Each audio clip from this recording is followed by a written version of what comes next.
Romanovlar için 16 Temmuz 1918 Salı sabahı uyandıklarında esaret altında geçirdikleri bir başka gündü.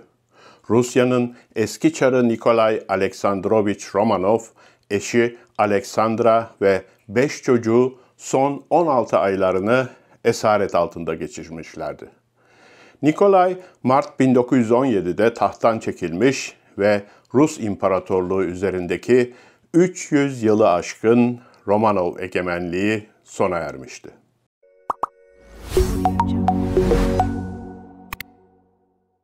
Başlangıçta aile Çarskoye Selo'da gözaltında tutuldu ve bir nevi lüks bir yaşamın tadını çıkarttı. Bazıları hiçbir zaman kendine güvenen ya da rahat bir hükümdar olmayan Nikolay'ın hiç bu kadar mutlu olmadığını, sorumlulukları olmadan hükümdarlığın kendisine sağladığı nimetlerin tadını çıkardığını söyler. Ancak Nisan 1918'in sonlarında tüm aile kasvetli Urallara nakledildi ve Ekaterinburg şehrine yerleştirildi. Burada İpatyev evinde hayatları monotonlaştı. Bolşevikler hanedan mensuplarını alışkın oldukları lükslerden mahrum bıraktılar ve onlara giderek artan bir aşağılamayla davrandılar. Çar'ın 4 kızı Olga, Tatyana, Maria ve Anastasia sürekli taciz edildi. Duvarlara Aleksandra ve onun öldürülen gözdesi ve sevgilisi din adamı Rasputin hakkında müstehcen imalarda bulunan sloganlar yazıldı. Tüm bunlara rağmen aile yine de bir umut içinde yaşıyordu. Temmuz başında Yakov Yurovski'nin Ekaterinburg'a gelişi Romanovları biraz rahatlatmıştı. Lenin'in yakın arkadaşı olan Yurovski, Nikolay'ın kızlarına saygılı davranan daha disiplinli muhafızları eve getirmişti. Bu arada Aleksandra da oğlunun bünyesindeki iyileşme sayesinde moral bulmuştu. Çiftin en küçük ve tek erkek çocuğu olan Alexey, kanda pıhtılaşma bozukluğuna yol açan genetik hemofili hastasıydı ve sık sık rahatsızlanıyordu. Alexandra 16 Temmuz günü saat 22.30 sularında yatağına yattığında günlüğüne olumlu bir not düşmüştü.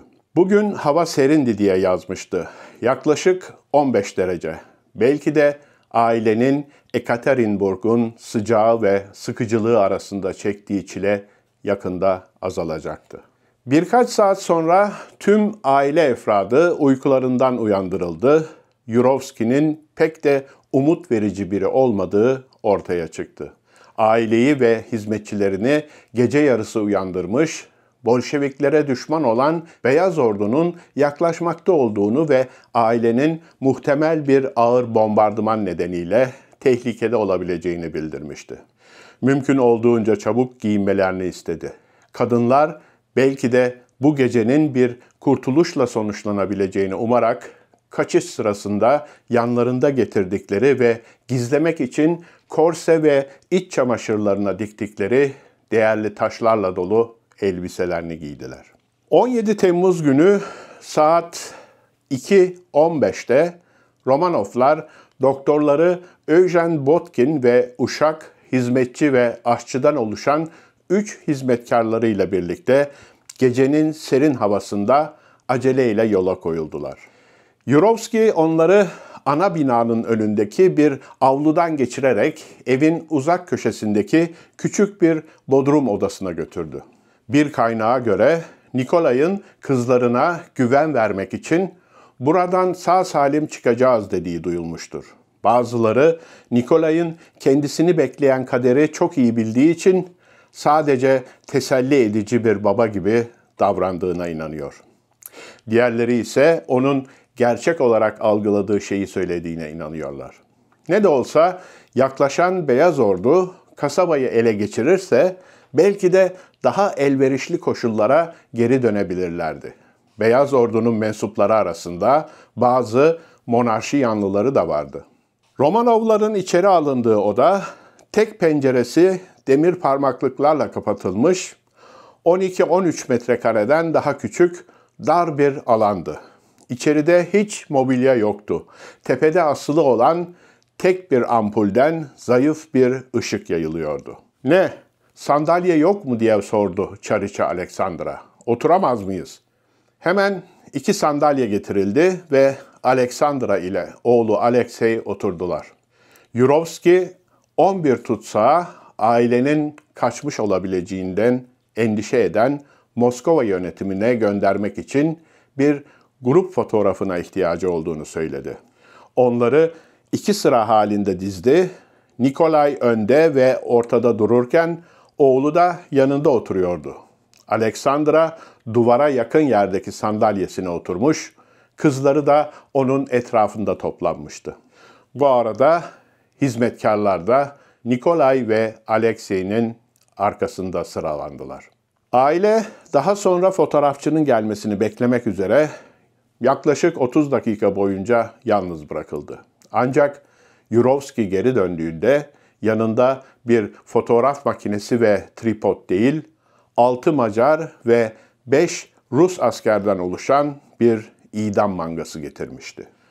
Adamlar odaya doluşurken ve ailenin yüzünde şaşkınlık ifadesi belirirken Yurovski Nikolay'ın önünde durdu ve ceketinin cebinden ölüm kararının yazılı olduğu küçük bir kağıt parçasını çıkarttı ve okumaya başladı.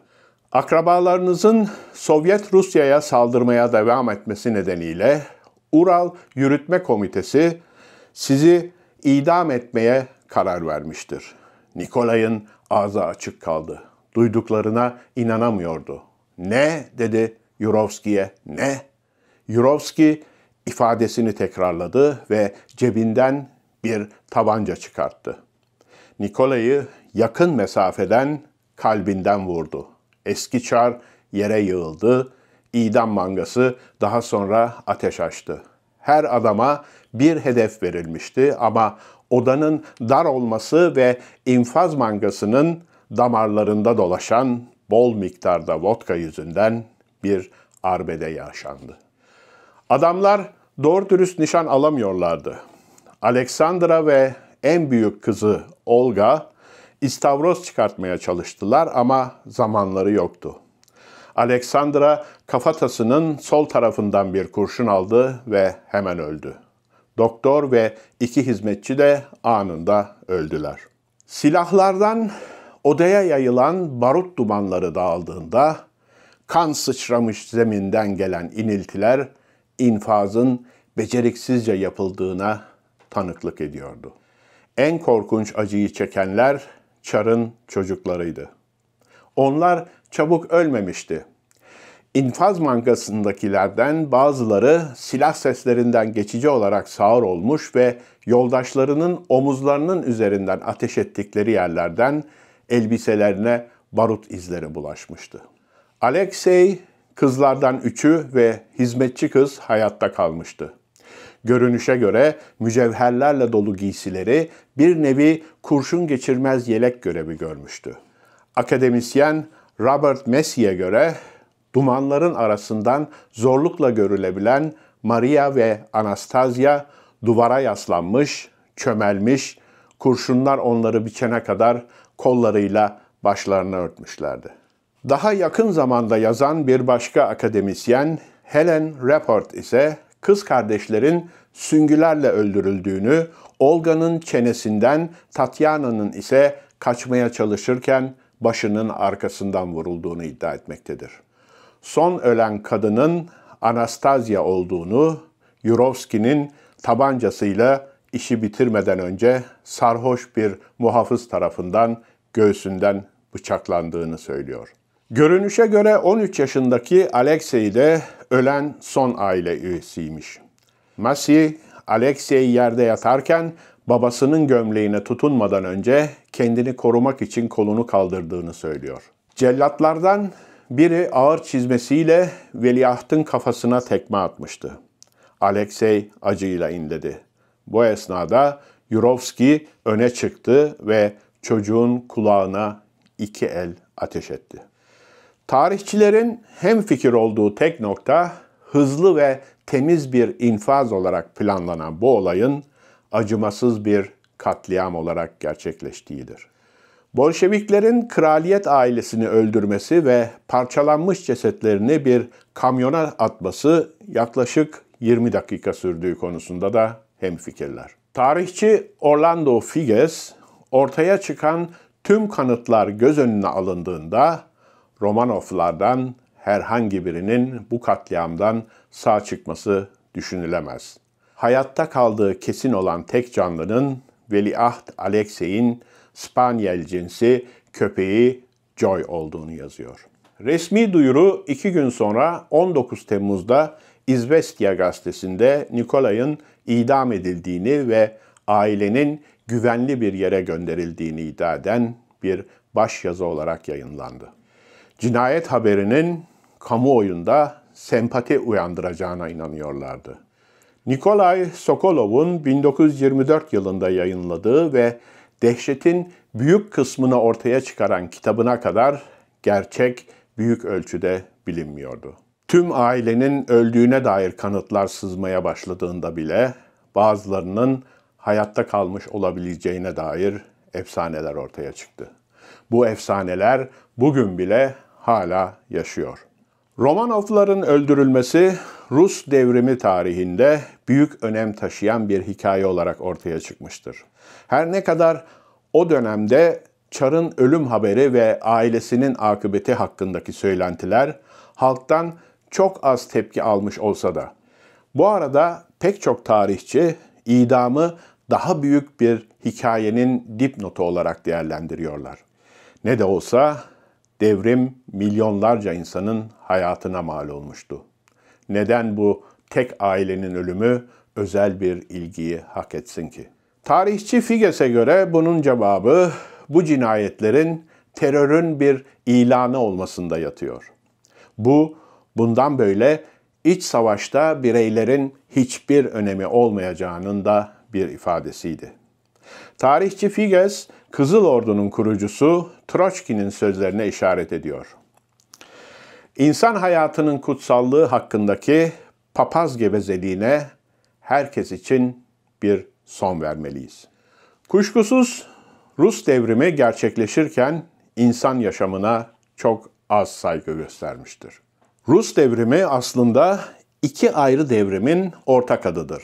İlki Şubat 1917'de gerçekleşmiş ve Temmuz 1914, Kasım 1915, Şubat 1917'de Çarlık otokrasisinin yıkılmasına ve yeni bir geçici hükümetin kurulmasına yol açmıştır. İkincisi ise aynı yılın Ekim ayında Bolşeviklerin geçici hükümeti devirmesi ve antisosyalist Beyaz Ordu'ya karşı bir iç savaş başlatmasıyla gerçekleşmiştir. Bazı araştırmacılar bu çatışmada ölenlerin sayısını 12 milyon civarında vermektedir. Bolşevik Devlet Güvenlik Teşkilatı, ÇEKA'nın yarattığı terör ise binlerce kişinin ölümüne neden oldu. Her şey Çarlık Rusyası'nın başkenti Petrograd, yani eski adıyla St. Petersburg sokaklarında gıda kıtlığının baş göstermesiyle patlak veren 1917 Şubat devrimi ile başladı.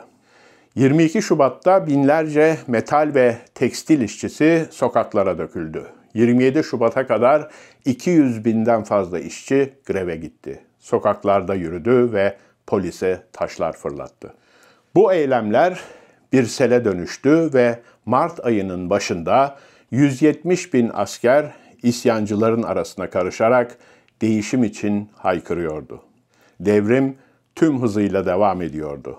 Seçilmiş yasama organı Duma üyeleri ordu generallerini Çar'ın tahttan çekilmesi gerektiğine ikna ettikten sonra geçici bir hükümet kurdular.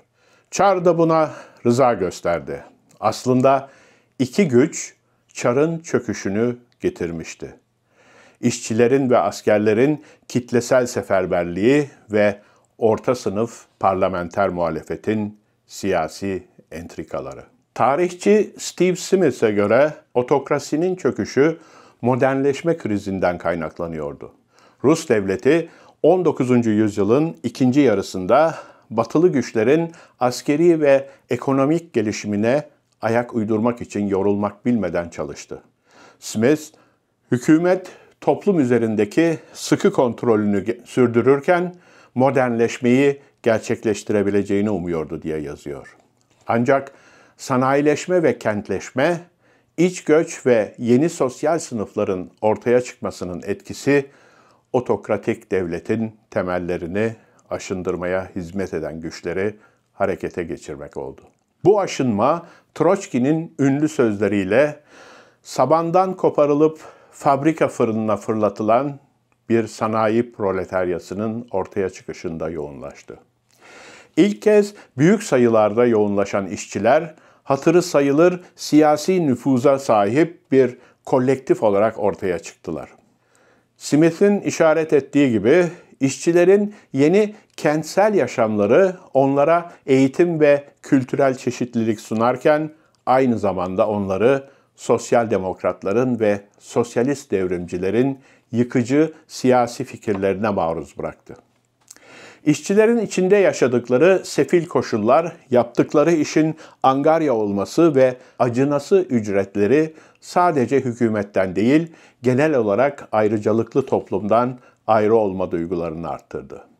Buna ek olarak 19. yüzyılda sosyoekonomik konumlarından ziyade emperyal güce karşı tutumlarıyla tanımlanan yeni bir toplumsal grup ortaya çıkmıştı. Bu entelijensiya zaman geçtikçe Rus toplumunu farklı katmanlarından süzülerek yeni orta sınıflara ve hatta aristokratlar ticari açıdan daha bilinçli hale geldikçe üst sınıflara da sızdı. Bu sosyal gruplar 1905 ayaklanması sırasında yanan devrim ateşini tutuşturmak için birleştiler. Çar, Ekim Manifestosu'nda seçilmiş bir yasama meclisi kurulmasını ve pek çok sivil haktan taviz verilmesini kabul ederek ayakta kaldı.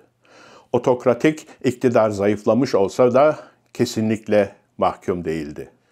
Çar'ı nihayet devirmek için Birinci Dünya Savaşı'nın patlak vermesi gerekti. Çatışmaların ilk yılı Rusya için felaketle sonuçlandı ve Kasım 1915'te Nikolay silahlı kuvvetlerin komutasını ele aldı. Bu oldukça yanlış bir karardı. Yüz binlerce kişi siperlerde öldü.